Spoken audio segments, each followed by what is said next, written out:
ప్రార్థన. భూమి నీ పాదపీఠముగా, ఆకాశం నీ సింహాసనముగా చేసుకున్న తండ్రి, నీ ఘనమైన నామమునకు స్తుతులు స్తోత్రాలు చెల్లించుకుంటున్నాం.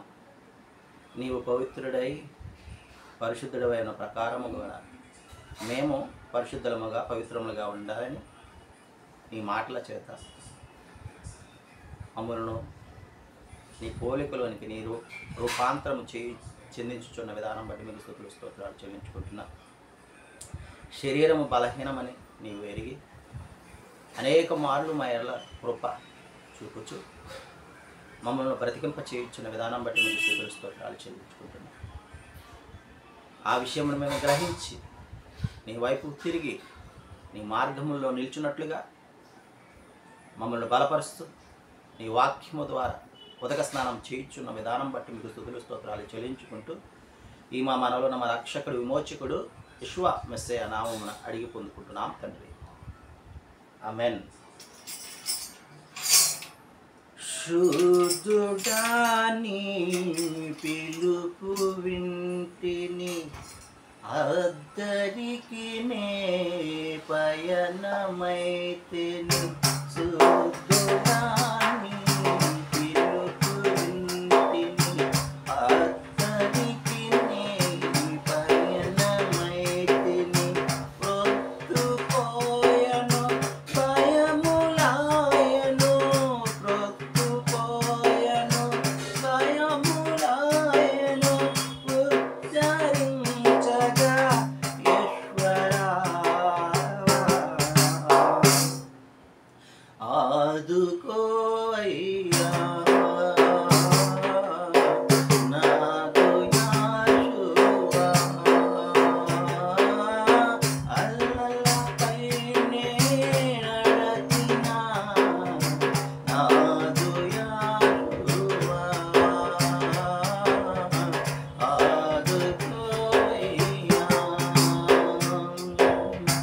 గలిబిలిని నా కలవరములను, గలిబిలిని నా కలవరములను తొలగజేసిన బలుజారుడా,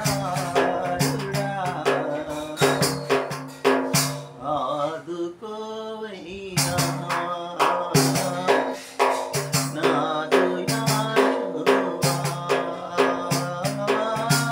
అలలపైనే నడచినా నాదు యాషువా,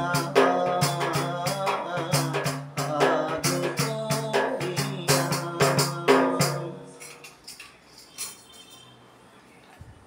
మొదటి రాజుల గ్రంథము 10వ అధ్యాయాన్ని మనం ధ్యానించుకుంటున్నాము. ఈ 10వ అధ్యాయంలో షేబా దేశపు రాణి సొలొమోను వారి వద్దకు వచ్చి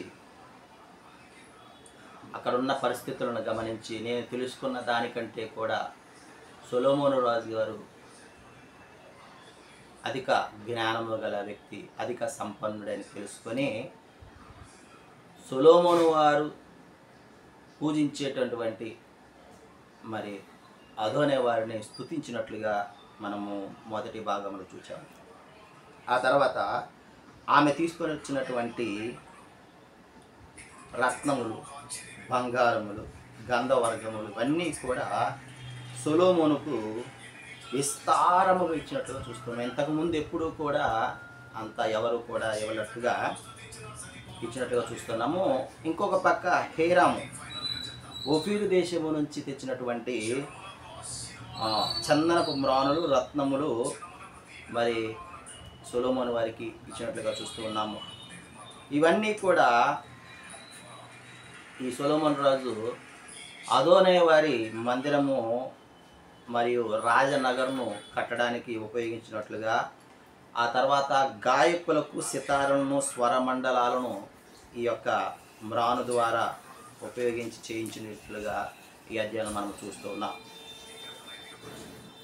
అప్పుడు దొరికినటువంటి చందనపు మ్రానులు ఏవైతే ఉన్నాయో ఇప్పటి కాలంలో దొరకవు అని కూడా మా అధ్యాయంలో రాసి పెట్టారు. షేబా దేశపు రాణి ఏది అడిగితే అది మరి సొలొమోను వారు ఆమెకిచ్చినట్లుగా ఈ అధ్యాయం మనము చూస్తూ ఉన్నాం. అయితే సొలొమోను వారికి ఏటేటా 1332 మణుగుల ఎత్తుతో కొలుస్తున్నారు బంగారాన్ని. అంతా వచ్చేది. ఇదిగాక గంధ వర్గములు వర్తకుల యొద్ద నుండి, అరబీ రాజుల యొద్ద నుండి, దేశాధికారుల యొద్ద నుండి ఇలా చాలా వచ్చుతూ ఉంటాయని జ్ఞాపకం చేస్తూ ఉన్నాడు. సొలొమోను రాజు సుత్తుతో కుట్టినటువంటి బంగారముతో అలుగులు మరి 200 డాళ్లను చేసి పెట్టినట్లుగా, ఒక డాలికి 600 తులముల ఎత్తు బంగారము మరి కలిగి ఉంటుందని, అంత మాత్రమే కాదు 300 కేడెములను చేయించినట్లుగా చూస్తూ ఉన్నాం. కేడెము ఒకటింటికి 300 బంగారపు తులముల ఎత్తు కలిగి ఉంటుందని జ్ఞాపకం చేస్తూ ఉన్నాడు. ఈ విధముగా లెబనోను అరణ్యపు మందిరమందు ఇవి ఉంచాడు. లెబనోను అరణ్య మందిరమందు ఇవన్నీ కూడా చేయించి ఉంచినట్లుగా యజ్ఞం మనం గమనించగలము. సువర్ణముతో రాజు దంతము చేత పెద్ద సింహాసనమును కూడా మరి చేయించినట్లుగా చూస్తూ ఉన్నాం. ఈ సింహాసనమునకు సువర్ణములతో దాన్ని పొదిగించినట్లుగా కూడా చూస్తూ ఉన్నాం. ప్రియ సహోదరి సహోదరులారా, ఈ సింహాసనముకు 6 మెట్లు ఉన్నట్లుగా కూడా గమనించగలం. ప్రియమైన సహోదరి సహోదరులారా, ఆయన ఏది వచ్చిననో, ఎవరు ఏది ఇచ్చిననో మందిరమునకు రాజనగరును నిర్మించడానికి ఉపయోగించి, తన యొక్క జ్ఞానాన్ని ఉపయోగించి నిర్మించినట్లుగా మనము ఈ అధ్యాయంలో గమనించగలం. ఆమేన్.